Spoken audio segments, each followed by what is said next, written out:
मैं पवन सिंह, आपका बेटा, आपका भाई, आपका अपना चहेता कलाकार। आज मैं किसी स्टार बनकर नहीं, बल्कि आम इंसान की तरह एक साधारण इंसान बनकर आप सबसे बात कर रहा हूँ। जिंदगी में कई ऐसे पल आते हैं जब इंसान को भीड़ की आवाज़ नहीं, अपने दिल की आवाज़ सुननी पड़ती है। मैं आज उसी मोड़ पर खड़ा हूँ। बीते समय में जो भी हुआ, जैसा भी हुआ, उसे बदला नहीं जा सकता। लेकिन आने वाला कल कैसा हो, यह फैसला आज लिया जा सकता है।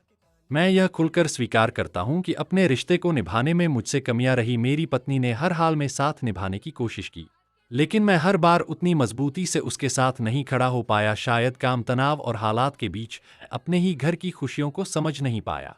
आज जब पीछे मुड़कर देखता हूं तो महसूस होता है कि रिश्ते सिर्फ नाम से नहीं, जिम्मेदारी और सम्मान से चलते हैं।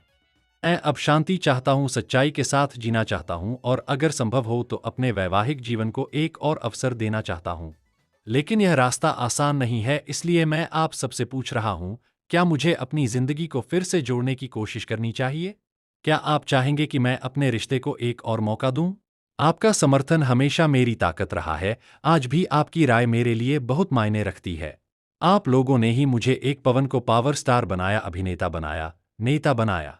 मैं जो कुछ भी हूं, आपका दिया हुआ आशीर्वाद के दम पर हूं। इसलिए अपनी दिल की बात अपने भगवान के पास रख रहा हूं। क्या मुझे ज्योति सिंह के साथ अपना वैवाहिक जीवन फिर से शुरू करना चाहिए? अगर मैं और ज्योति दोनों एक हो जाऊं तो कैसा रहेगा? आप सबको कितनी खुशी होगी? जो भी लोग मेरा और ज्योति का घर बसते हुए नहीं देखना चाहता है, हम दोनों एक होकर उसके मुंह पर जोरदार तमाचा मारना चाहिए कि नहीं? आप लोग में से कौन कौन लोग चाहते हैं कि मैं ज्योति को हमेशा हमेशा के लिए अपने साथ रखूं? तो अपना प्रतिक्रिया कमेंट करके जरूर बताइएगा।